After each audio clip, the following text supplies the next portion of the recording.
Selamat pagi Bapak Ibu Saudara yang dikasihi oleh Tuhan Yesus.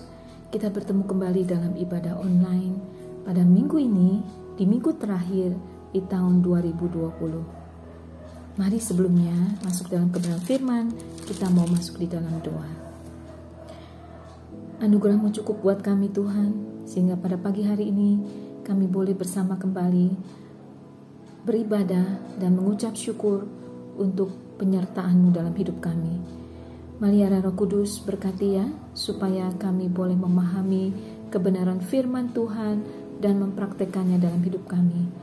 Kalau kami menengok ke belakang, Tuhan terima kasih ya untuk penyertaan-Mu, pelayanan-Mu, dan kasih setia-Mu dalam hidup kami. Pagi ini Tuhan, kami begitu yakin dan percaya ada satu hal yang baik yang kami boleh tangkap melalui kebenaran firman Tuhan. Urapi setiap kami. Di dalam nama Tuhan Yesus kami berdoa. Amin. Puji Tuhan, sebelumnya saya mau mengucapkan selamat Natal untuk kita semua. Biarlah kiranya damai sejahtera Allah, Immanuel, selalu menyertai kita dalam masa-masa seperti sekarang ini. Ya, kita bersyukur kita punya Tuhan yang sungguh luar biasa. Ya, Tuhan yang setia. Bapak Ibu Saudara, tema yang diberikan pada saya dan bulan ini adalah survive. Saya yakin dan percaya pemimpin gereja tidak kebetulan memilih tema ini, mengingat sekarang ini kita memang harus survive, bukan cuma secara fisik melakukan protokol kesehatan, ya, tapi juga secara mental kita harus berusaha untuk bisa mengatasi hal-hal yang sulit, dan terlebih lagi secara rohani, ya, karena seperti kebenaran firman yang sudah kita renungkan bersama-sama bulan-bulan lalu, ya, si iblis, si jahat itu yang musuh kita, ya, yang harus kita perangi. Dia tidak akan tinggal diam untuk kita menang dalam pengiringan kita kepada Tuhan, ya. Arti kata survive itu sendiri saya temukan di dalam Kamus Besar Bahasa Indonesia, ada 4, ya. Artinya menyelamatkan diri, hidup terus, bertahan, atau hidup lebih lama, ya. Pada pagi hari ini kita sama-sama belajar merenungkan secara kebenaran firman, ya, tentang kehidupan rohani.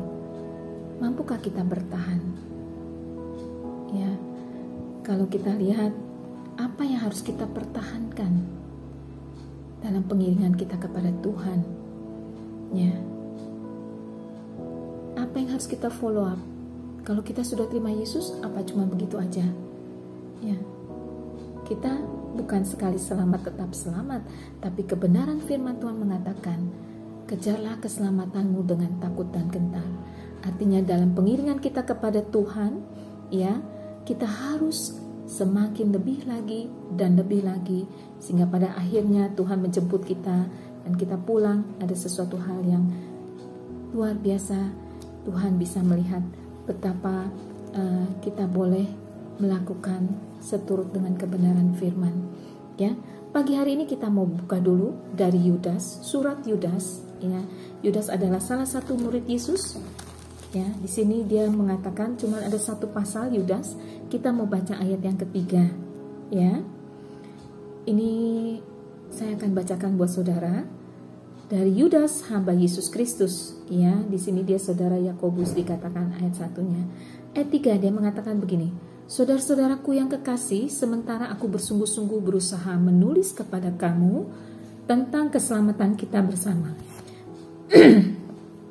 Aku merasa terdorong untuk menulis ini kepada kamu dan menasihati kamu, supaya kamu tetap berjuang untuk mempertahankan iman yang telah disampaikan kepada orang-orang kudus. Jadi yang mau ditekankan oleh Yudas adalah kamu tetap berjuang untuk mempertahankan iman, ya. Yudas adalah murid Yesus, ya. Dia mengingatkan saudara dan saya untuk tetap berjuang mempertahankan iman saudara. Iman kepada siapa? Iman kepada Yesus, iman kepada pengiringan kita dalam hidup ini kepada Tuhan Yesus. Bahkan di Injil Lukas ya, Injil Lukas yang kita sudah pernah baca, Lukas 22. Mari kita buka Injil Lukas 22. Saya akan bacakan untuk saudara. Ayat ini pernah kita dengar dan kita pelajari bersama-sama. Lukas 22 ayat 32. Ya. Di sini dikatakan, "Tetapi aku telah berdoa untuk engkau." Yesus sendiri ya berdoa buat saudara dan saya supaya imanmu jangan gugur. Ya. Jadi Yesus berdoa bukan supaya kamu melewati persoalan kamu hilang, ya, supaya kamu terbebas dari persoalanmu. Tapi Yesus bilang supaya imanmu tidak gugur, supaya engkau tetap bertahan, ya, tetap berjuang mempertahankan iman. Jadi dalam pengiringan kita kepada Tuhan pada pagi hari ini, ya, saudara dan saya diingatkan melalui kebenaran firman, apa yang harus kita pertahankan, ya, apa yang harus kita survive. Yang harus kita pertahankan adalah iman kita. Apa itu iman? Ya, betapa pentingkah kata iman itu? Ya, saya lihat dalam kamus Perjanjian Baru ya, menuliskan kata pengharapan itu 85 kali. Kata kebenaran itu 230 kali. Ya, kata kasih 258 kali. Dan saudara tahu, kata iman itu diulang sampai 588 kali. Jadi betapa pentingnya iman. Ya, iman kepada Yesus dalam kehidupan rohani kita, ya.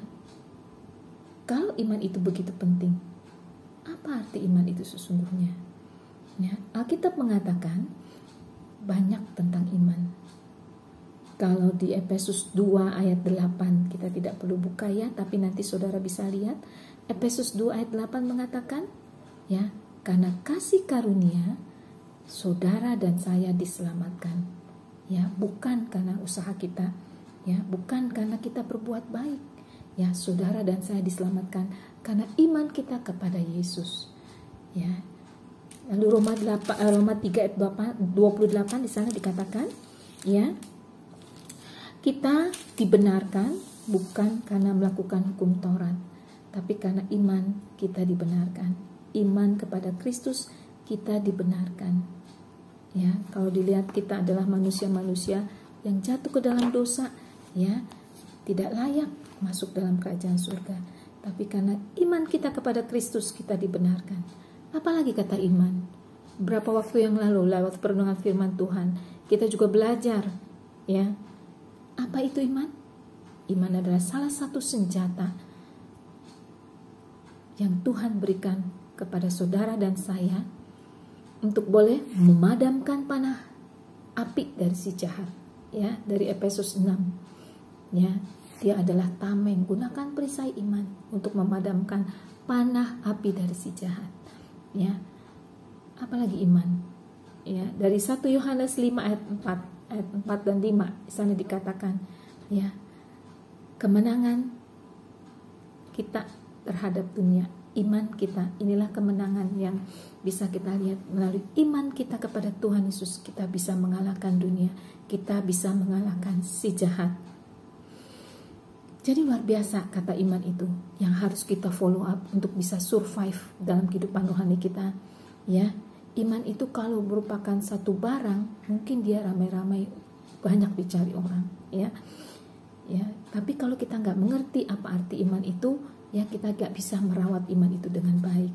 Ya, ada orang yang bilang beriman kepada Tuhan, tapi dia tidak mencerminkan Tuhan dalam hidupnya.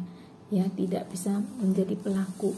Ya, kita nggak mau seperti itu, ya, karena kita harus terus, bukan keselamatan sekali selamat tetap selamat. Betul, Tuhan sudah menyelamatkan kita, tapi firman Tuhan jelas mengatakan, ya, kerjakanlah keselamatanmu dengan takut dan gentar. Ya, kita bisa merawat iman kita dengan baik kalau kita memahami apa kata iman itu. Ya, kita bisa pakai dengan maksimal. Ya, betapa hebatnya. Ya, betapa luar biasanya kata iman. Ya, kalau ditanya sama anak-anak sekolah minggu, iman itu apa? Ya, percaya, bisa ya. Bahkan kalau kita lihat dari Ibrani, ya ini ayat terkenal. Kalau saudara mau cari apa itu iman, nah kita bisa lihat dari Ibrani berapa? Ibrani 11 ya.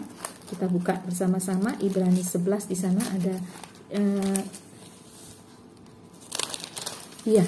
ayat 1 di sana dikatakan iman adalah, ya arti kata iman adalah dasar dari segala sesuatu yang kita harapkan dan bukti dari segala sesuatu yang tidak kita lihat.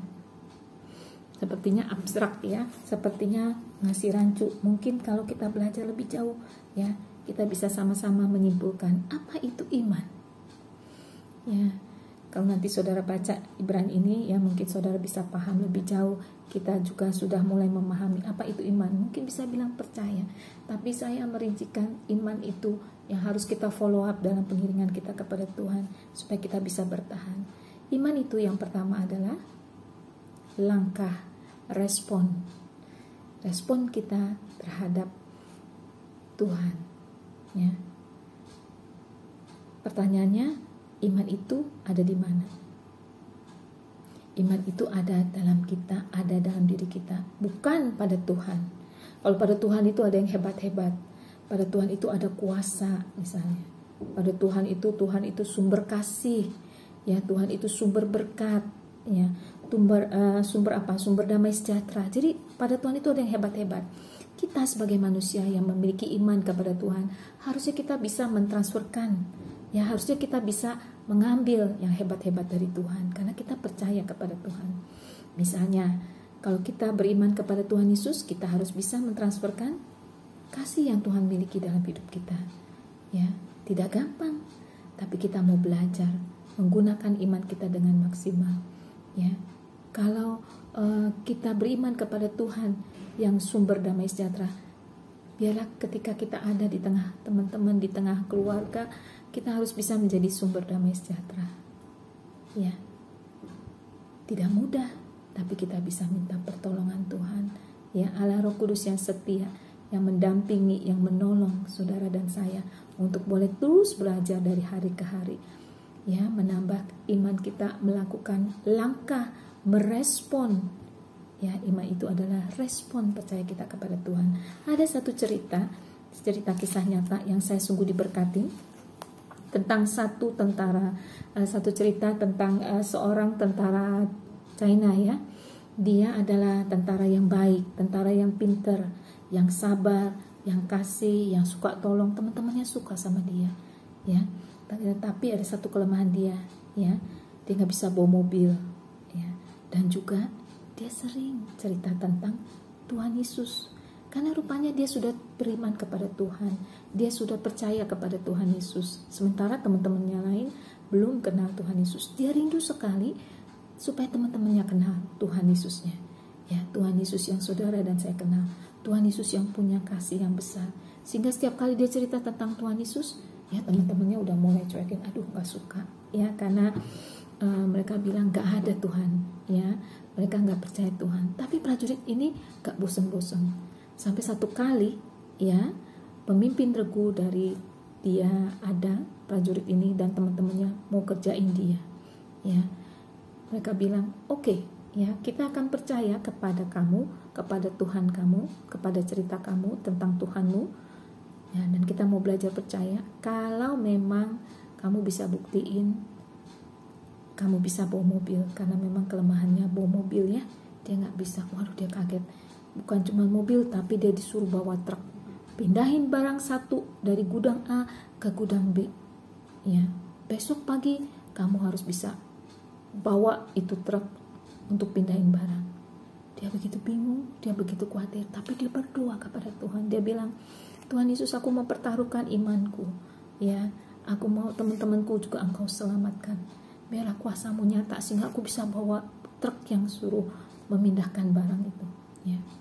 Sepanjang malam mungkin dia gelisah, gak bisa tidur, sampai waktu pagi dia cepat-cepat bangun. Dia lihat betul teman-temannya dan pemimpin regunya ya, komandannya udah ada tunggu dia di lapangan itu ya, dia dikasih kunci, ya, ini kamu pindahin barang, ya, pakai truk yang itu, ditunjuk truknya.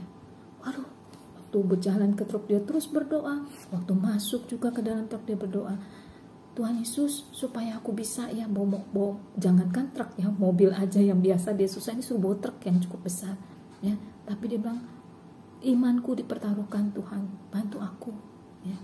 Jadi dia mulai starter, ya, dia mulai menjalankan mobil, mungkin gemeter sampai dia nggak peduli, tapi dia begitu senang karena dia bisa menjalankan truk itu. Dan saudara, ya, dia mulai pindahin barang dari gudang A ke gudang B, dia muter lagi, sementara dia lirik teman-temannya di lapangan lagi sama komandannya lagi bengong ngeliatin dia, ya, wah dia senang, dia bilang terima kasih Tuhan, Engkau bantu aku, ya. Jadi ketika dia selesai, waktu dia turun dari mobil truk itu, dia menyerahkan kuncinya kepada komandannya. Teman-temannya semua lari, bukan ngerubutin dia, tapi lari ngerubutin truknya. Ya, dia begitu kaget, kenapa? Ya, mereka begitu semangat, ya, mereka begitu ingin lihat ke dalam truk. Dan waktu mereka sampai ke dekat truknya, ya, mereka cepat-cepat buka kap mesin daripada truknya di bagian depan, ya, mereka kaget dong, ya, dan prajuritnya juga pengen tahu apa yang terjadi. Dan saudara, apa yang mereka lihat sama seperti yang sudah mereka lakukan. Itu truk mereka udah keluarin mesinnya, jadi truk itu jalan tanpa mesin, ya, tapi karena doa si prajurit itu, ya, dengan imannya kepada Tuhan, kuasa Tuhan dinyatakan. Dia mentransferkan kuasa Tuhan lewat hidupnya, ya. Dia bilang Tuhan terima kasih, ya, sampai komandannya, teman-temannya, ya, sejak saat itu mulai belajar untuk mendengarkan cerita dia karena sudah janji dia mau, dan mereka melihat kuasa Tuhan nyata dalam kehidupan prajurit ini, ya. Di mana saudara dan saya ditempatkan Tuhan, biarlah kita boleh melangkah merespon iman kita dengan mentransferkan apa yang Tuhan punya dalam kehidupan kita, ya. Mungkin kita nggak mampu, tapi kita bisa berdoa, Roh Kudus mampukan saya, ya. Mungkin saat ini saudara merasa gelisah, merasa khawatir, doa, Tuhan Engkau sumber damai sejahtera, biar segala sesuatu yang saya kerjakan Tuhan yang mengerjakannya buat saya. Biar damai sejahtera Allah yang melampaui segala akal kepikiran itu mengalir, ya. Aku mau mentransferkan iman kepada-Mu Tuhan dalam hidupku, sehingga orang-orang di sekitarku melihat ada damai sejahtera, ada sukacita, ya. Jadi yang pertama, apa itu iman? Langkah atau respon. Yang kedua, yang kita mau pelajari apa itu iman, saya mau terjemahkan iman itu adalah energi, kekuatan, energi atau kekuatan rohani, ya. Kalau saya mengajar sains IPA, apa itu energi? Energi adalah kemampuan untuk melakukan kerja, kemampuan untuk melakukan kegiatan usaha, ya. Jadi secara rohani, ya, iman itu adalah energi kita, anak-anak Tuhan dalam pengiringan kepada Tuhan, ya. Kita ingat cerita di Kejadian 27, di sana dikatakan ketika Tuhan menciptakan manusia, ya, Kejadian 27 situ dibilang marilah kita Kejadian 1, ya, Kejadian 1 ayat 27, ya. Situ dibilang ayat 27 benar. Maka Allah menciptakan manusia itu menurut gambarnya, ya. Ayat 26 di situ bilang baliklah kita menjadikan manusia menurut gambar dan rupa kita, ayat 26-nya. Ya, jadi Tuhan menciptakan saudara dan saya menurut gambar dan rupanya Tuhan. Saudara tahu gambar? Ya, fotonya Tuhan. Kita ini fotonya Tuhan. Saudara dan saya fotonya Tuhan. Ya, kalau misalnya kita nggak ngelihat fotonya Jokowi, kita nggak tahu Jokowi kayak apa, ya, presiden kita, ya. Tapi karena kita udah lihat fotonya, oh ya, ya, saya kalau ketemu orang kayak gini, ini si Pak Jokowi presiden saya, ya, presiden kita ya, negara Republik Indonesia. Foto itu merupakan salinan ya, punya kuasa nggak, punya ada sesuatunya nggak serupa dengan Allah, artinya kita punya sesuatu nggak yang mirip dengan Allah. Betul ya, kita punya serupa dengan Allah. Jadi dalam foto itu, dalam gambar itu ada sesuatu yang hebat yang Tuhan sudah taruhkan buat saudara dan saya. Tapi si jahat itu ya, waktu Adam pertama kali diciptakan ya, begitu sempurna, serupa dan segambar Allah. Tapi si iblis ya, dia mau merusak sehingga Adam jatuh ke dalam dosa. Waktu Adam jatuh ke dalam dosa, rupa Allahnya robek dong, rusak dong ya. Tapi Tuhan tidak tinggal diam ya. Tuhan turunkan anaknya yang tunggal ya, yang kemarin kita juga rayakan hari kelahirannya ya. Tuhan jelma menjadi manusia sebagai bayi Yesus, bahkan dia terus bertumbuh dan dia menebus saudara dan saya sehingga gambar Allah menjadi sempurna ya. Gambar yang sudah dirusak itu menjadi sempurna sehingga saudara dan saya, ketika kita beriman kepada Tuhan, ketika kita menerima Tuhan Yesus, gambar kita dipulihkan ya, tidak terlihat lagi, dosa sudah dihapus oleh darah Yesus, kembali sempurna. Ada kuasa di dalam kita sebagai gambar Allah ya. Ya memang gambar itu juga ada satu yang mau disampaikan. Misalnya saudara dan saya seperti di jalan lihat iklan apa, iklan jual televisi ya, kita tertarik nih, wah televisinya keren ya, bagus, atau HP-nya bagus nih, keren, baru keluar ya. Kita kan nggak ngelihat cari gambarnya, tapi kita cari aslinya kan. Kita akan pergi, mungkin kita pergi ke Roxy, kita pergi ke Cempaka Mas, kita cari nih gambar yang sesuai dengan gambar itu, HP yang ada di jalan ya. Kemudian pada waktu kita, jadi begitu hebatnya itu gambar menceritakan sesuatu kepada kita sehingga kita kepengen. Untuk kita bayar juga kita pakai lembaran kertas yang ada gambarnya kan. Mungkin gambarnya ada Soekarno-Hatta-nya di sana. Ya, tapi kalau kita gambar dengan kertas yang polos, kita bayar dengan kertas yang polos, ya kita nggak bisa bawa pulang itu HP. Jadi gambar itu punya kuasa. Saudara dan saya juga serupa dengan Tuhan. Kita juga punya kuasa. Dengan iman kita memiliki kuasa sebagai anak-anak Allah ya. Kita punya energi. Nanti kita belajar lebih jauh ya. Gambar itu juga apa itu gambar Allah ya. Allah diceritakan sebagai Allah Tritunggal ya. Kita juga terdiri dari tubuh, jiwa, dan roh.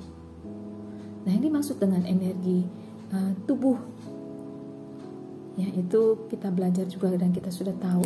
Kalau energi tubuh kita tahu betul ya, energi tubuh ini saya ngangkat buku ini, saya bisa ya karena saya punya energi kekuatan otot saya. Otot saya bertumbuh waktu saya bayi, saya dipelihara, saudara dipelihara, sehingga dulu cuma pegang aja susah, tapi sekarang bisa bawa yang berat-berat ya, karena dengan diberi makan ya kita mendapatkan energi otot kita ya. Tapi apakah kita bisa ngangkat, mungkin ngangkat bangku masih bisa, ngangkat meja masih bisa, tapi kalau angkat mobil, nah itu perlu energi yang lebih hebat lagi, energi jiwa, tubuh, jiwa, betul? Jiwa itu energinya apa? Ya, jiwa itu energinya hikmat. Dapat dari mana hikmat itu? Dari pengetahuan. Ya, makanya anak-anak yang masih sekolah, kamu jangan bosan untuk belajar. Ya, hidup ini pembelajaran. Ya, kenapa kita perlu belajar? Supaya kita bisa mendapat pengetahuan, kita bisa memberi makanan kepada hikmat kita sehingga kita tambah pintar. Ya, kalau saya lihat, saya suka jalan di bawah jembatan layang, saya kagum. Ya, ini mana bisa nih kalau nggak hikmat Tuhan. Dikasih hikmat pengetahuan sama Tuhan, ngangkat beton-beton sampai ke atas ya, itu energi jiwa. Energi jiwa itu dapat dari pengetahuan, hikmat. Nah, apakah rohani juga ada energinya? Ada. Itu yang tadi kita bilang ya, kita bisa mendapat kekuatan energi secara rohani dengan iman kita kepada Tuhan. Apa makanannya? Roh kita, iman kita. Iya, iman timbul dari pendengaran. Pendengaran akan firman Tuhan. Ya, jadi kita bisa menambahkan kepada iman kita itu pengetahuan lewat kebenaran firman Tuhan, makanan lewat kebenaran firman Tuhan. Ya, pada pagi hari ini, ya, ketika saya mau bahas ini, saya bilang, Tuhan terima kasih, saya diingatkan kembali untuk survive dalam iman kita kepada Tuhan dengan memfollow up tiap-tiap saat, ya, terus mengkaji ulang, terus menambah iman kita, bukan cuma standar aja, tapi naik kelas terus, ya, dengan bergantinya tahun, dengan masa-masa sulit yang mungkin tidak lebih mudah ke depan, ya, tapi kita juga tetap bisa mengatasi semua, karena saya udah belajar, ya, lewat masa-masa yang lalu saya belajar, ya, lewat yang kemarin-kemarin saya lihat, ya, Tuhan gak tinggal diam, Tuhan gak akan meninggalkan saudara dan saya, tapi kita terus juga menambahkan kepada iman kita, ya, meningkatkan iman kita, memfollow up iman kita, ya, menggunakan segala sesuatu yang Tuhan berikan untuk boleh mendekatkan diri kepada Tuhan. Ya, kalau tadi dibilang roh itu adalah energi, rohani adalah iman, orang mungkin bisa pergi ke bulan dengan hikmat, bikin Apollo, ya, bikin pesawat ulang-alik keluar angkasa. Tapi apakah dengan itu kita bisa sampai kembali kepada Tuhan? Enggak bisa, ya. Oleh karena itu kita harus memiliki energi rohani sehingga kita bisa kembali kepada Tuhan saat nanti Tuhan panggil kita pulang. Ya, biarlah pada pagi hari ini perenungan firman Tuhan boleh disampaikan sehingga Roh Kudus sendiri yang menerjemahkan untuk setiap kita. Pada pagi hari ini kita boleh mengingat kembali pengiringan kita kepada Tuhan dan selalu menambahkan tiap-tiap saat hidup kita lebih baik lagi untuk tetap berharap kepada Tuhan, mendekatkan diri kepada Tuhan lewat kebenaran firman. Karena di luar Tuhan kita gak mampu berbuat apa-apa. Tapi puji syukur kepada Tuhan, saudara dan saya dipanggil, dipilih untuk menjadi miliknya. Dan kita boleh bersama-sama bertumbuh dalam pengiringan kita kepada Tuhan dengan terus memfollow up iman kita. Tetap bertahan dengan terus berpegang teguh kepada kebenaran firman. Puji Tuhan, mari kita tutup perenungan firman Tuhan ini. Dan biarlah Tuhan Yesus sendiri yang akan menyempurnakan dan menerjemahkan lebih baik lagi kepada setiap kita. Tuhan Yesus, kami begitu yakin dan percaya bahwa bukan kebetulan kami dipilih, kami dipanggil, kami diangkat menjadi milik Tuhan. Terima kasih ya. Kami begitu terharu kalau kami dari sekian banyak kami boleh memiliki kasih-Mu, boleh mengenal kasih-Mu. Tuhan Yesus boleh memiliki kami, memiliki saya Tuhan, dan saya menjadi milik Tuhan Yesus dan Tuhan Yesus jadi milik saya.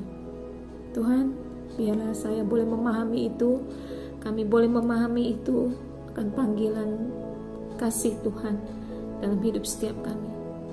Di akhir penghujung tahun ini Tuhan, kami boleh belajar lebih lagi untuk boleh survive lewat iman kami kepada Tuhan, pengiringan kami kepada Tuhan. Karena kami tahu Tuhan, ke depan bukan masa-masa yang lebih baik, tapi kami percaya Tuhan janji lewat kebenaran firman yang kami boleh renungkan tiap-tiap saat, kami makin dikuatkan kepada Tuhan. Dan kami begitu yakin dan percaya Tuhan punya banyak cara menolong setiap kami, anak-anak-Mu. Kami beriman kepada Tuhan yang ajaib, kepada Tuhan yang penuh pengharapan, yang tidak pernah mengecewakan. Terima kasih Tuhan, Engkau lihat kondisi setiap kami, masing-masing di rumah kami, keluarga kami, anak, orang tua, keluarga besar. Terima kasih. Kami tundukkan kepala, kami katakan terima kasih Tuhan. Biarlah Tuhan, kami dijumpai tidak bercacat celah di hadapan Tuhan. Kalau kami dipanggil Tuhan, kami mau semakin setia kepadamu. Iman kami diteguhkan dan dikuatkan. Kami mengucap syukur, kami mau respon dengan baik, kami boleh memiliki energi yang luar biasa dalam pengiringan kami kepada Tuhan. Di dalam nama Tuhan Yesus kami berdoa. Sempurnakan Tuhan semuanya di dalam nama-Mu. Haleluya. Amin. Puji Tuhan.